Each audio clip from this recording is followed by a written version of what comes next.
I was in a room that lost its color, and this was witnessed with another person.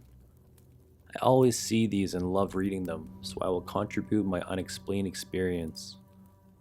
First off, I have quite a few. I'm a nurse who works night shift with mostly geriatric population. One night, it was just me and my younger nursing assistant. She wanted to look something up on the computer, so she was sitting beside me at the desk. Suddenly, I noticed a paper on the counter with colored lettering looked dim, as in the color wasn't strong, like there was a haze in the air. I looked across the room and there was a sign, still hanging there as of today, that said pressure points in red, and again, the colors were muted. It was like my eyes were losing the ability to see color. There was a general grayness filling the space, not like a shape, just everything appeared muted and colors were dim. I started to quietly freak out and worry that I had a brain tumor or multiple sclerosis. A multiple sclerosis symptom can be losing the ability to see color. I didn't say anything though because, well, I didn't want her to think I was crazy. Suddenly, Tara, the nursing assistant, looked up and out to the hallway and said, "Do you notice that the hallway looks gray?" I was immediately relieved because that meant I wasn't suffering some mysterious disorder because she saw grayness too. We watched this grayness that seemed to saturate not only the hallway but our entire surroundings. Then seemed to begin to concentrate in the hallway and near the ceiling as we watched as it slowly disappeared. It moved to the left and then just left. Afterward, it was like someone turned on the lights and the colors were back to full saturation. Surprisingly, we didn't really freak out, but that's probably because as healthcare workers, we are just conditioned not to. To this day, I have zero explanation for what this was, and nothing like this has ever happened since then, nor have I ever heard of anyone experiencing something like this. I've heard of people seeing clouds or fog, but this wasn't like that. This was like being inside a fog that filled the entirety of our space. I've had other strange happenings, but nothing this odd. The fact that my nursing assistant saw it reinforces the experience. I had no plans to say anything about it because, like I said, I thought I was being anxious and hypochondriac, but obviously I wasn't. I would love to hear if anyone else ever had something like this happen.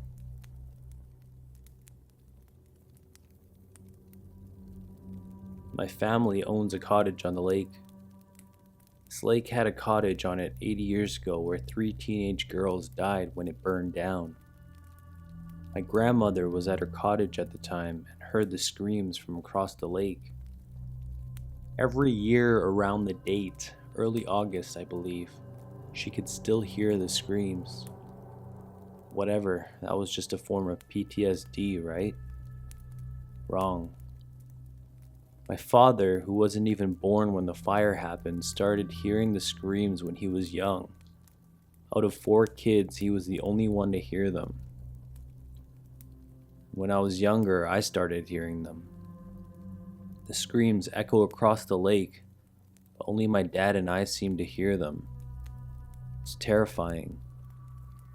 After confronting my dad about this and him telling me about everything, the fire, my grandma, etc., he said to never go near the old fireplace, still standing after so long, around the date because the closer you get, the louder the screams. Now I try to avoid our cottage around early August. Side note, my dad has a theory as to why we're the only ones that can hear the screams. My grandmother was supposed to stay the night and would have died, but it doesn't explain why my dad and I are the only ones that can hear it.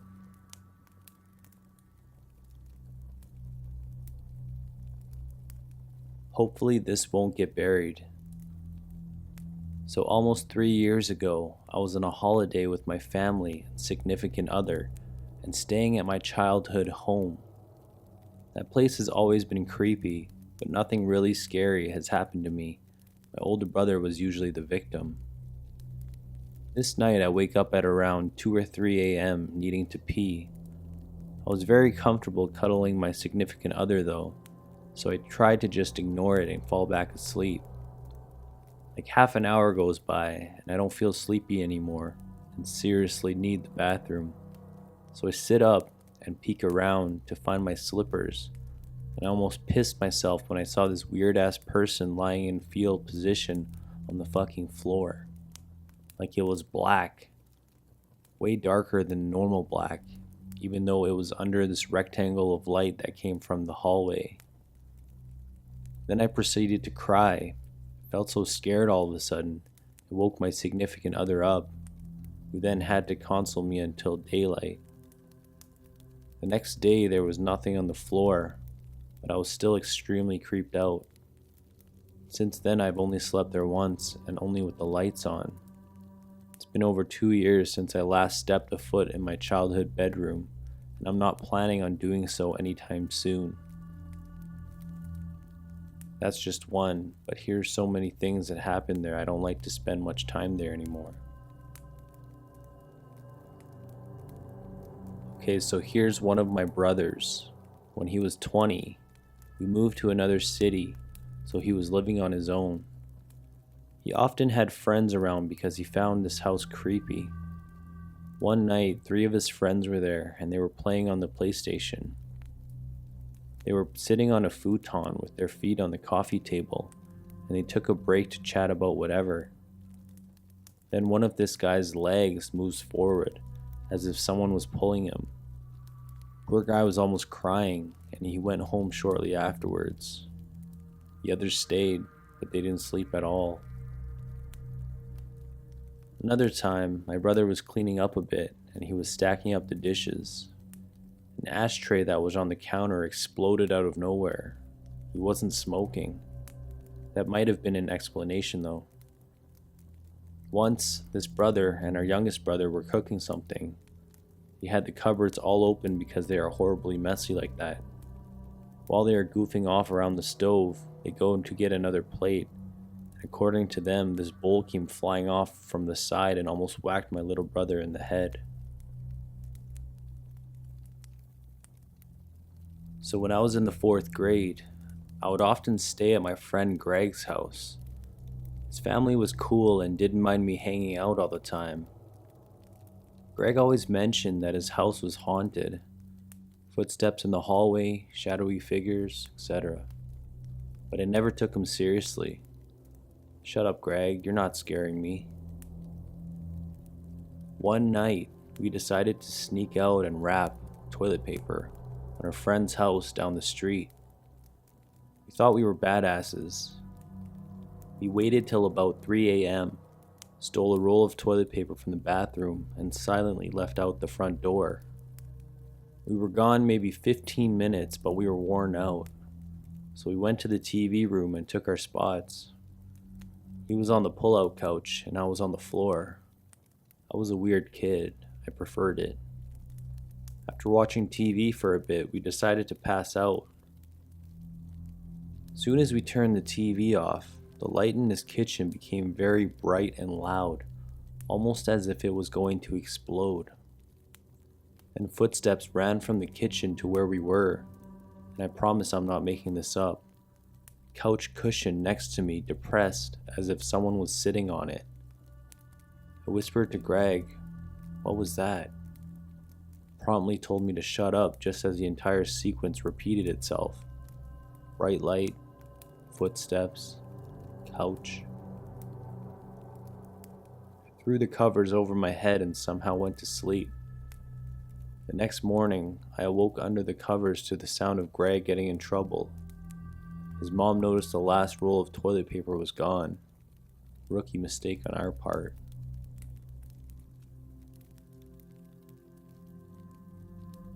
A friend and I were walking home on the train tracks one night. It had rained the night before and there were large puddles all around.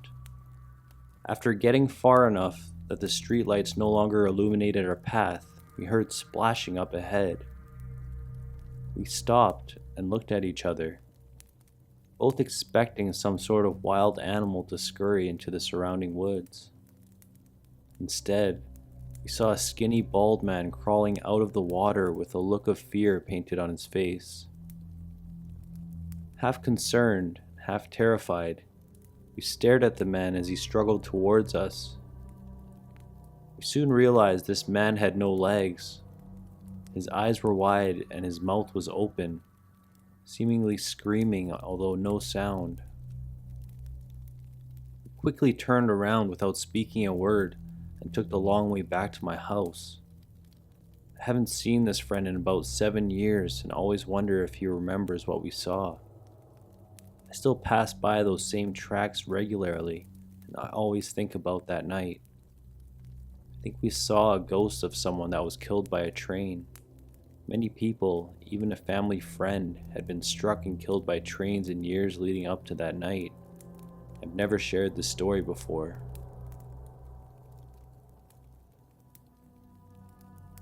I got a few stories. If you guys dig this one, I can share an even better one that would take me a while to type out. But a couple of years ago, I was going to go up north to San Francisco by myself for the first time ever. I was really excited up until the night before. I was just sitting on the couch watching TV, feeling completely fine, and I got this sudden, terrible feeling and saw a flash of red in I guess what you'd call my mind's eye.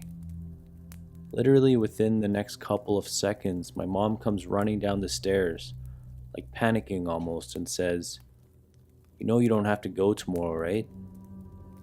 That moment I knew I shouldn't go the next day. The next day, even though it is a completely unrelated city, the Boston bombings happened. I feel like something that would have happened to me as well if I had gone, alongside the tragedy across the states. Apparently, right when I saw that flash of red, my stepdad told me that my mom ran out of their bathroom, and asked where I was in a very panicked way. It tripped me right the fuck out.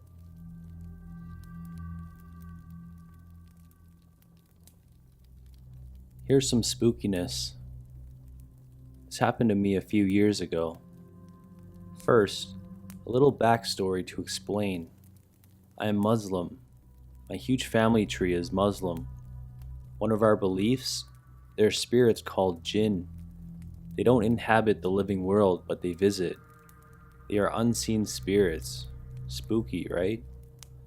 Anyway, sometimes kids can see and speak to them. Now, the story. I was visiting my cousins on my aunt's side. They have two 18-year-old boys and a 7-year-old boy. We had just come back from dinner. The little boy, we'll call him John, walked in first after his mom unlocked the house door. He turned and waved at a plant in a dark sitting room. I thought nothing of it. Later on, his siblings went into the living room to watch TV while he stayed in the sitting room. I left, but watched him from behind a door. He turns and starts talking to the plant. It's a full convo with replies in body language. Getting creeped out, I tell one of his old brothers. He tells me, and I quote, "Yeah, he does that sometimes. I woke up late at night to use the bathroom a couple times and saw him talking to the plant. Once, I walked in and asked him who he was talking to. He said a friend. When I told him to go to sleep, he turned to the plant and said, 'Bye, I'll see you tomorrow.'" Me and his brother were creeped out. Then a thought arose. What if he was talking to the plant to help it grow? I said. His brother replied, "Once he brought some candy and put it on the couch near the plant. He told me it was for his friend who sits by the plant." Me and his brother decide to move the plant for one night. We don't tell him. He wasn't even home. We find him by the couch later, put down a recorder and see what he says to his friend. Here's what John says. "Hello. I'm good. You? Why? Who moved it? But why would they? Sorry. I'll try to get it back for you. Did you like the candy? Sorry, I didn't know. I'll go ask them for the plant. He comes up to us in the other room and asks why we moved the plant. We didn't tell him that we moved the plant. No one else was around to tell him. How did he figure out that we did it?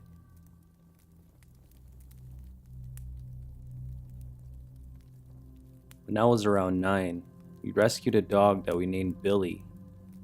Billy was a 90-pound pit bull mix. He was fiercely protective of me and my mom, and loved to sleep in bed with my parents. One night, I woke up to commotion. My dad was downstairs, and my mom was in the hallway. I quickly asked what was going on. My mom told me that my dad had feared someone was breaking in.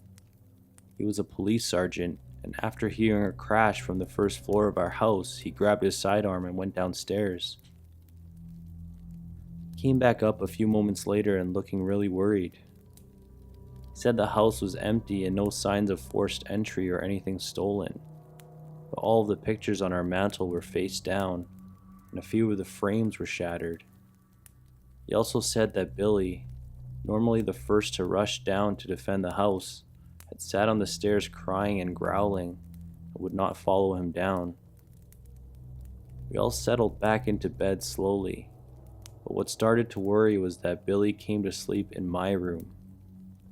Now, like I said, he adored my mom. He always slept with my parents, but he laid his belly by my legs that night and never put his head down, just kept looking around. I finally drifted off to sleep only to be woken by him standing with his entire body covering mine and growling the most ferocious growl I'd ever heard coming from him.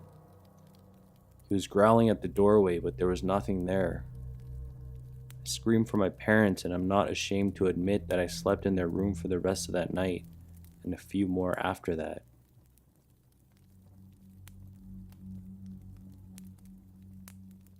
When I was about 15, my family bought a 200-year-old house in the middle of nowhere that actually had a slave quarters in the backyard. We kept a lawnmower and weed eater and all our yard care stuff there. The first night we stay in the house, we come downstairs to find our front door wide open. My mother immediately claims the house is haunted and we're being told to leave. I roll my eyes and go back to my room.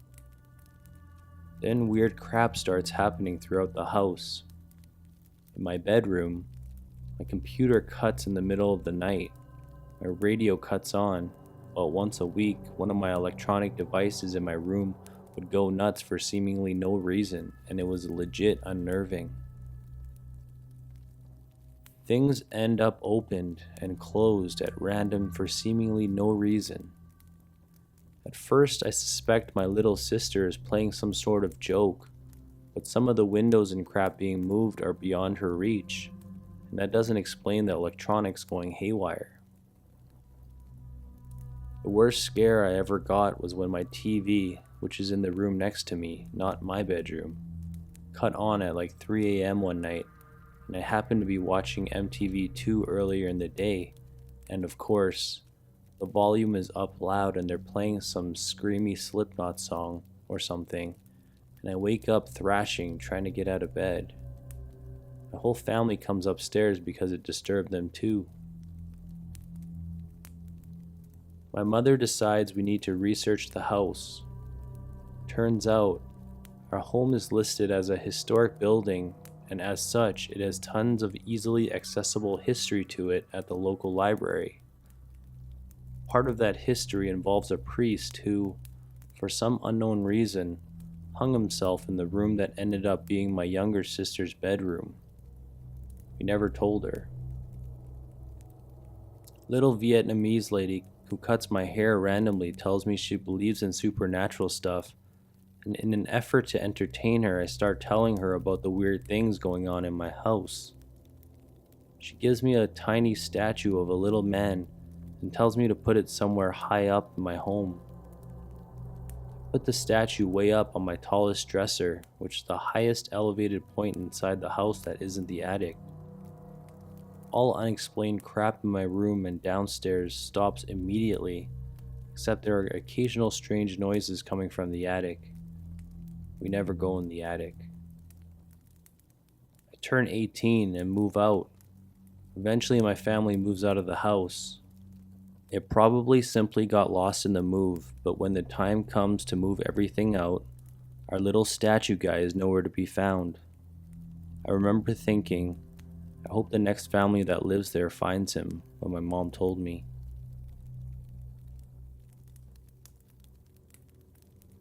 Worked at a summer camp for a few summers at an all-boys program. We used radios to communicate. Now, I don't know much about radios, but these were not your everyday radios one buys at Walmart. We had a crazy radius. I'm talking miles. I could be at a hiking spot miles from camp and still be able to reach out. We are the only ones that ever used that frequency, and I don't think anyone could just hop in and talk/listen to us.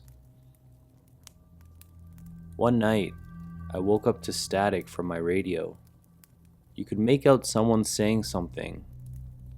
This went on for a few minutes before the voice got easier to understand.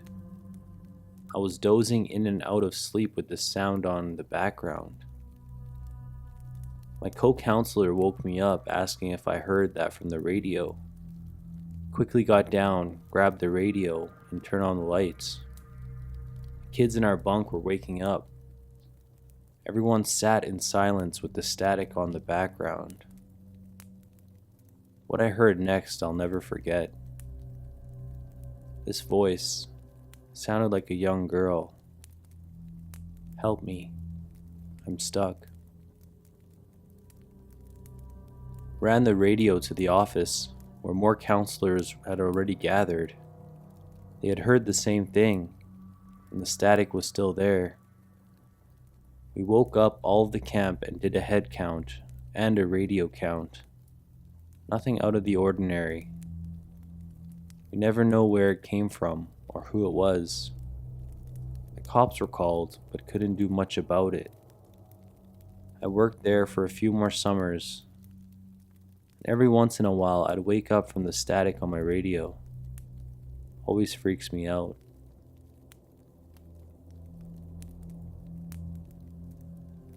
Not that creepy as a story, but pretty creepy to experience. I always sleep with the TV on, but the sound turned down pretty low. Darkness and silence don't relax me, but having the TV too loud will distract me. So I usually have it on a bar or two so it can be heard, but just barely. I've done this almost every night since I was a child. Anyway, one night, right at 3 a.m., all of a sudden my TV volume starts to increase. I wake up because of the sound and look at the TV and see the bar slowly increasing. I turn to my remote thinking my cat might be sitting on it or something and she's not near it. So I freak out and turn the TV off and sit up while trying to process the oddness of what just happened. About a minute later, my boyfriend comes in the living room, whining that his computer screwed up. He was previously in the other room staying up all night, mixing and recording music, as usual. I asked him what happened to his computer. He then said that the volume just started randomly increasing without touching the dial so loud he had to take his headphones off. I asked him when that happened and he looked at me with a weird look on his face, like a minute ago. I couldn't go back to sleep after that without taking a Xanax.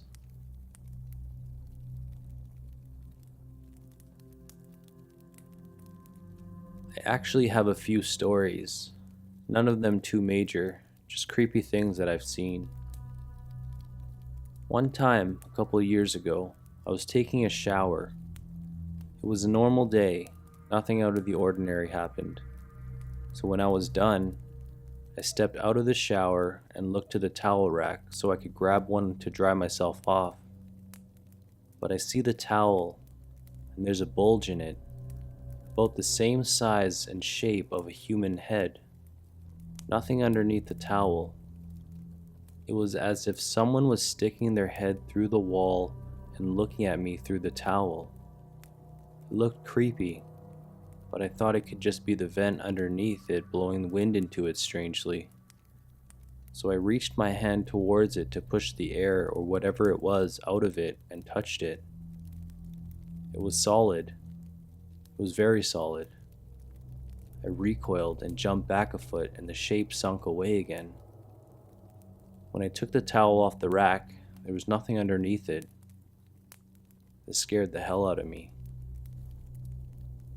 I used to see a dark-skinned man wearing a beige suit and tie around my apartment building, just for a split second before he disappeared.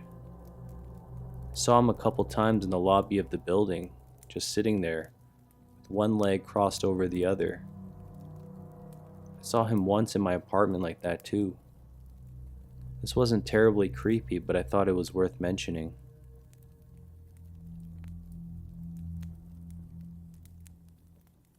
In our old house, my father went downstairs one night to use the bathroom, I think around 2 a.m.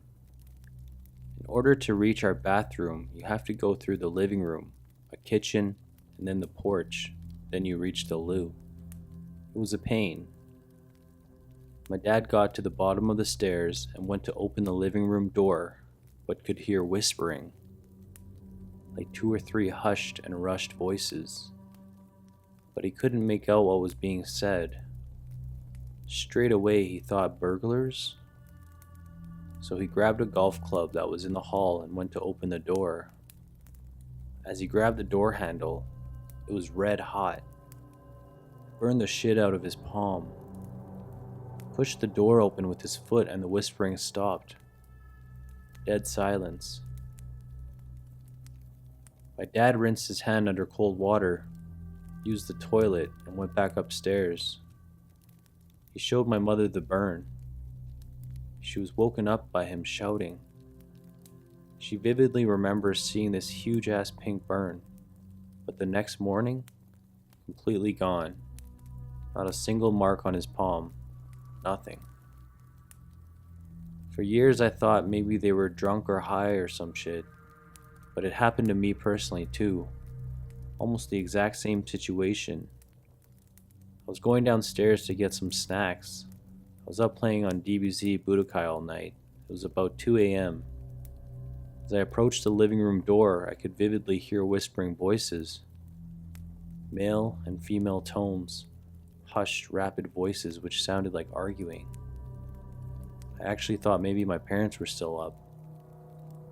I opened the door and the silence dropped. Couldn't hear a thing. I tried to turn on the lights and all 3 bulbs in the ceiling fan popped and shattered glass everywhere. I almost shit myself and I closed the door. I wasn't hungry anymore.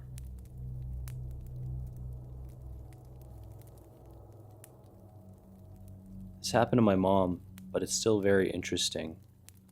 My grandmother recently passed away from cancer, and my mom has reported interesting and peculiar things both before she passed and after. Before she passed, my mom's brother told my mom that he was injured in a hockey game, but not to tell their mother as he didn't want her to worry. Later that day, my mom was with her mother while she was taking a nap, and when she woke up, she asked, "Why didn't Steve tell me he got hurt at hockey?" To which my mom asked if anyone told her. She replied that no one told her. My mom asked her how she knew he was injured. My grandma looked at her and said, "Because I was with him." As for what happened after she passed, it could be mere coincidence, but it's still nice to hear. My grandmother absolutely loved John Denver. Now that she's gone, my mom told me that every time she gets into the car, the radio station she listens to plays a John Denver song.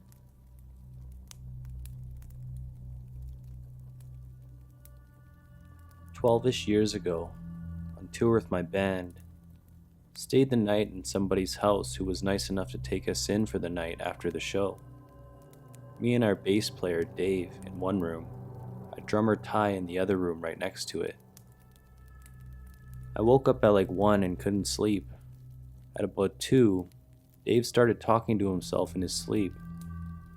Didn't sound like him, but it was obviously him because nobody else was there, right? I ignored it at first, but it got annoying and was making it harder to fall asleep. So, Dave, you're talking in your... Dave says, huh? I'm wide awake. What are you talking about? I haven't been able to sleep. I've just been laying here for a while. I swear I heard someone talking, like an entire conversation. It's not like I just woke up and was in some sort of half-weird dream state. I was awake for a while before this. It really freaked me out. I had to turn on the light and calm down a bit.